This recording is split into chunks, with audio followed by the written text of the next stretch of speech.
ओम नमः शिवाय। लॉकडाउन में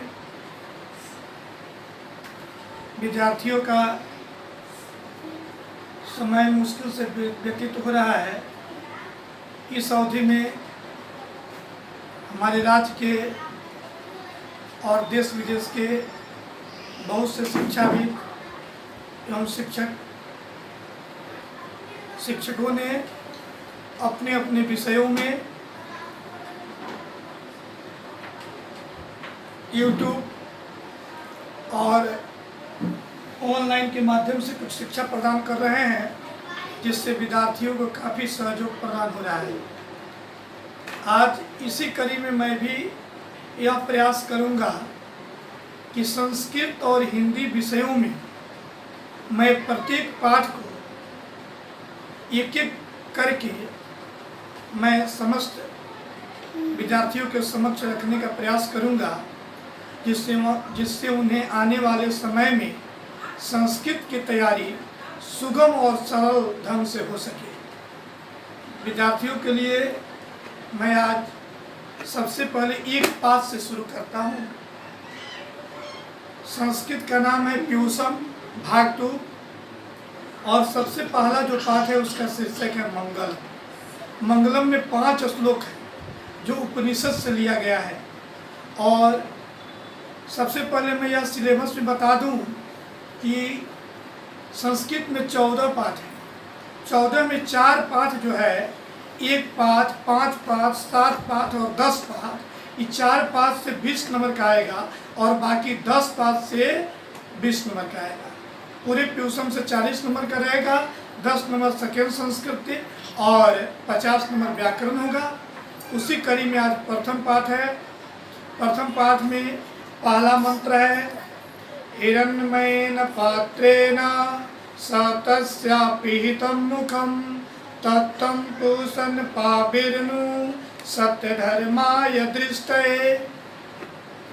सर्वप्रथम अगर विद्यार्थी संस्कृत का पुस्तक लेकर बैठेंगे तो उन्हें पढ़ने में कठिनाइयाँ होगी। सबसे पहले मैं उस कठिनाइयों को दूर करना चाहूँगा। 2796 भाषा न मध्ये संस्कृत एव एका भाषा रोचते जत्र जत्र लिखति तत्रैव उच्चार्यति। क्या करना है? संस्कृत का पुस्तक रख देना है और जिस प्रकार आप हिंदी का अध्ययन करते हैं बोल बोल कर, उसी प्रकार सेम आप संस्कृत का भी अध्ययन करेंगे। जैसे उसी प्रकार संस्कृत को भी एक एक शब्द का उच्चारण करेंगे तो उसका अर्थ भी स्पष्ट होगा और संस्कृत अध्ययन करने में दिक्कत नहीं होगा। जैसे अंग्रेजी में लिखा है GIRL गिरल, पढ़ते हैं गर्ल, जबकि संस्कृत में जो लिखा है वही पढ़ना है। हिरण्मयेन पात्रेण सतस्या पिहितं मुखं तत्त्वं पूषन् पाविर्नु सत्य धर्माय दृष्टये। जिस प्रकार सोने के पात्र से सत्य का मुख ढका हुआ है, उसी तरह ईश्वर का जो मुख है वह सत्य स्वरूप मुख है, वह सोने के पात्र से ढका हुआ है। ईश्वर अर्थात सत्य मुख के दर्शन के लिए हे ईश्वर उस सत्य का मुख खोल दे। अभी इस श्लोक में प्रश्न होगा, सत्य का मुख किस पात्र से ढका हुआ है? तो सोने के पात्र से। सोने के पात्र से किसका मुख ढका हुआ है? तो सत्य का। सत्यस्य मुखम केन पात्रेण आपाहितम, तो सत्यस्य मुखम हिरण्मयेन पात्रेण अपाहितम। इसी तरह इसका दूसरा श्लोक है अनोरणीयान्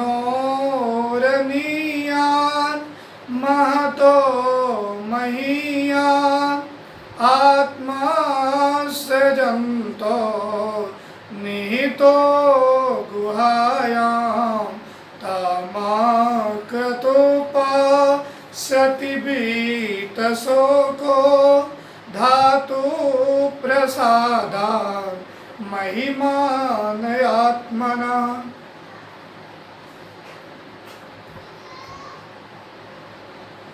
अनोरणीयान, सूक्ष्म से भी सूक्ष्म और महान से महान जो आत्मा है वह हृदय रूपी गुफा में विराजमान है। ईश्वर के कृपा से ही हम उस आत्मा को देख सकते हैं। जिसके ऊपर ईश्वर की कृपा नहीं है वह व्यक्ति उस आत्मा को नहीं देख सकता। अर्थात जो आत्मा है वह परमात्मा का अंश है। संसार में हर चीज का हम दर्शन कर सकते हैं लेकिन आत्मा का दर्शन नहीं कर सकते हैं। लेकिन उपनिषद में लिखा गया है कि उस आत्मा को भी हम दर्शन कर सकते हैं। कब? तो अनोरणीयान महतो महीयान आत्म सजंतो नेतो गुहायाम।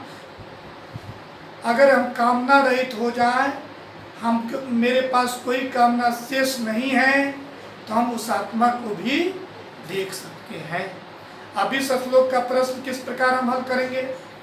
तो सूक्ष्म में से भी सूक्ष्म क्या है? आत्मा। महान से महान आत्मा। महान से महान क्या है? आत्मा। आत्मा किस गुहा में निवास करता है? हृदय रूपी गुहा में निवास करता है। श्लोक संख्या 3। सत्यमेव जयते नानृतं सत्येन पंथा विततो देवयानः जेनाक्रमन्ते सयोहाप्त कामा यत्र तथा सत्यस्य परम निधानम। सत्य की विजय होती है, असत्य की नहीं।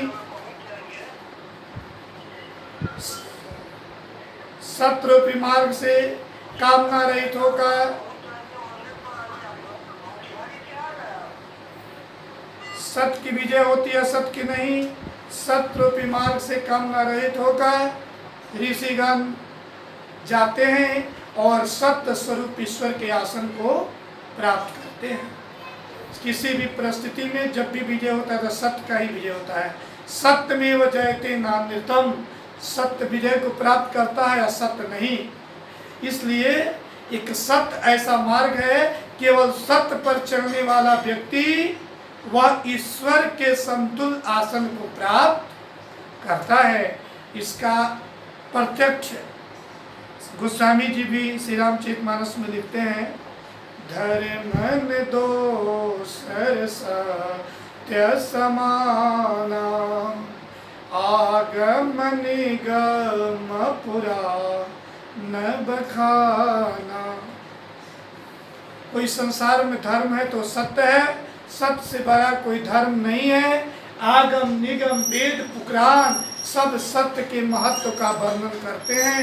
इसलिए धर्म दो सर सत्य समाना आगम निगम पुराण बखाना।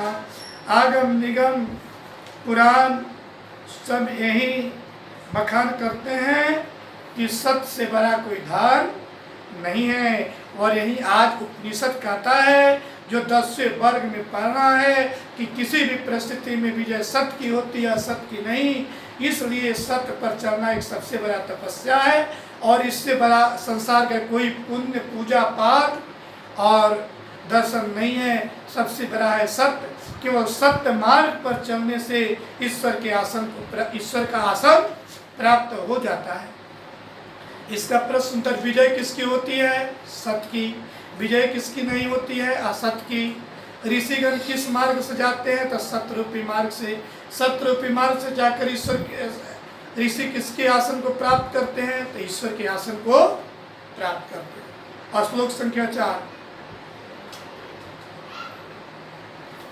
यथा नद्यः स्यन्दमाना समुद्रे आस्तं गच्छन्ति नाम रूपे विहाय तथा विद्वान् नाम रूपात् विमुक्तः परात् परम पुरुष मुपैति दिव्यम। जिस प्रकार नदियाँ बहती हुई जाकर समुद्र में विलीन हो जाती है, उसी प्रकार विद्वान मनुष्य भी अपने नाम और रूप को त्याग करके ईश्वर में विलीन हो जाते हैं। कभी भी नदियाँ नहीं कर, समुद्र नहीं कहता कि हे नदी आकर तुम मुझ में मिलो। इसी तरह जो विद्वान व्यक्ति हैं, ज्ञानी व्यक्ति है, कभी भी अपने नाम का गुणगान नहीं करते, अपने आप को नहीं कहते कि मैं विद्वान हूँ। जिस प्रकार विद्वान जो मनुष्य होते हैं अपने विद्वता का बखान नहीं करते, और उसी प्रकार वह ज्ञानी मनुष्य ईश्वर को प्राप्त होते हैं, ईश्वर में विलीन हो जाते हैं। इस श्लोक का प्रश्न होगा कि अपने नाम और रूप को त्याग करके नदियाँ कहाँ मिलती है, तो समुद्र में, और विद्वान अपने नाम और रूप को त्याग करके कहाँ मिलते हैं, तो ईश्वर में। श्लोक संख्या 5 जो बहुत ही महत्वपूर्ण है। वेदाहमेतं पुरुषं महान्तं आदित्यवर्णं तमसा परस्तात् त्वमेव विदित्वा तिमिर्तुमेति नान्यः पन्था विद्यते अनाय। वेदों में उत्तम पुरुष भगवान हूँ, मैं सूर्य के समान अंधकार को नाश करता हूँ, मुझे ही जान कर दो मृत्यु पर विजय प्राप्त कर सकते हैं, दूसरा कोई मार्ग नहीं है। जैसे कि संसार में सबसे बड़ा कष्ट है मारना, मरणम तो महत्तमम कष्टम।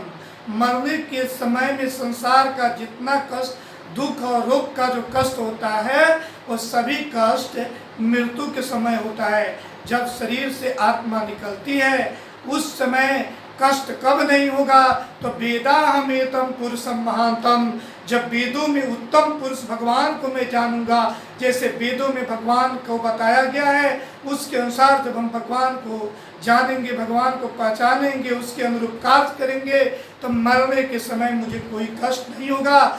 जैसे हम पुराने वस्त्र को परित्याग करके नए वस्त्र को धारण करते हैं, उसी प्रकार मैं इस शरीर को त्याग करके किसी अन्य शरीर में हम प्रवेश कर जाएंगे, उसी प्रकार दुख नहीं होगा। लेकिन जब हम ईश्वर को नहीं जानेंगे, छल प्रपंच, दूसरे को ठगने, झूठ बोलने, चोरी करने में लगे रहेंगे, तो मरने के समय बहुत कष्ट होगा। इसका प्रश्न, वेदों में उत्तम पुरुष कौन है? ईश्वर। किसे जानकर मृत्यु पर विजय प्राप्त किया जा सकता है? तो वेद रूपी परमात्मा को जानकर ईश्वर पर विजय प्राप्त किया जा सकता है। अब एक बार 5वां श्लोक का प्रश्न उत्तर, मैं 10 प्रश्न बोलूंगा, आप प्रयास करेंगे, आप सभी छात्रगण, तो ये 1-5 का 10 प्रश्न आज ही याद हो जाएगा, कर ही लेना है। चलिए, सोने के पात्र से किसका मुख ढका हुआ है? सत का मुख किस पात्र से ढका हुआ है? सूक्ष्म से भी सूक्ष्म क्या है? चौथा प्रश्न, महान से महान क्या है? 5वां, विजय किसकी होती है? 6ठा। 7वां, विजय किसकी नहीं होती है? 8वां, अपने नाम और रूप को त्याग करके समुद्र में कौन मिलते हैं? अपने नाम और रूप को त्याग करके ईश्वर में कौन मिलते हैं? वेदों में उत्तम पुरुष कौन है? किसे जानकर मृत्यु पर विजय प्राप्त किया जा सकता है? एक बात हुआ, जो भी पढ़ने में दिक्कत होगा मेरा पर्सनल नंबर लेकर भी आप लोग सहयोग कर सकते हैं। मेरा भी अब प्रयास होगा कि जो व्यर्थ का समय बर्बाद हो रहा है हम नहीं हो।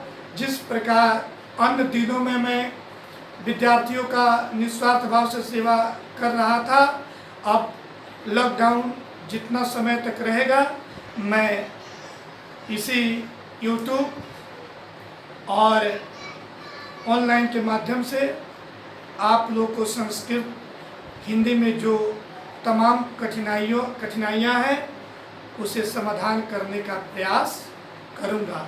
और 10th क्लास के जितने विद्यार्थी हैं आप लोग धैर्य रखें, घर पे रहें, सुरक्षित रहें, घर से बाहर नहीं निकलें, और लॉकडाउन के सरकार द्वारा जो नियम लगाया गया है उसका पूर्णतः पालन करें।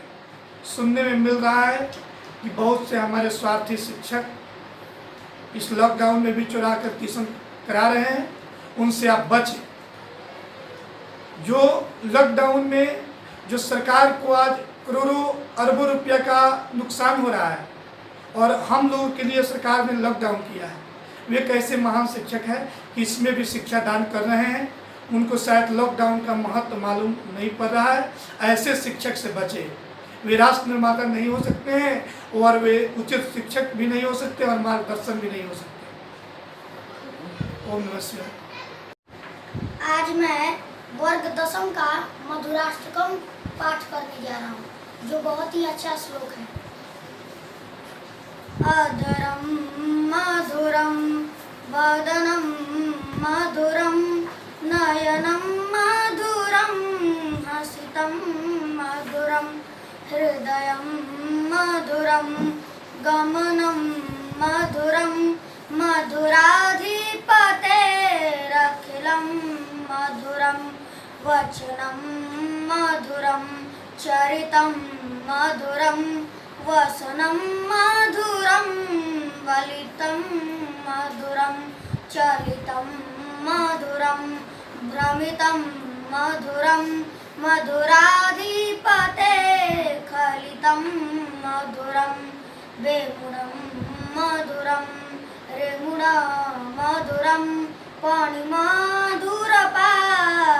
मधुरौ नीतयं मधुरं सङ्ख्यं मधुरं मधुराधिपतेरखिलं मधुरं गीतं मधुरं पीतं मधुरं भुक्तं मधुरं सप्तं मधुरं रूपं मधुरं तिलकं मधुरं मधुराधिपतेरखिलं मधुरं कर्णं मधुरं तरणं मधुरं हरणं मधुरं रमणं मधुरं वामितं मधुरं समितं मधुरं मधुराधिपतेरखिलं मधुरं गुंजा मधुरा माला मधुरा जमुना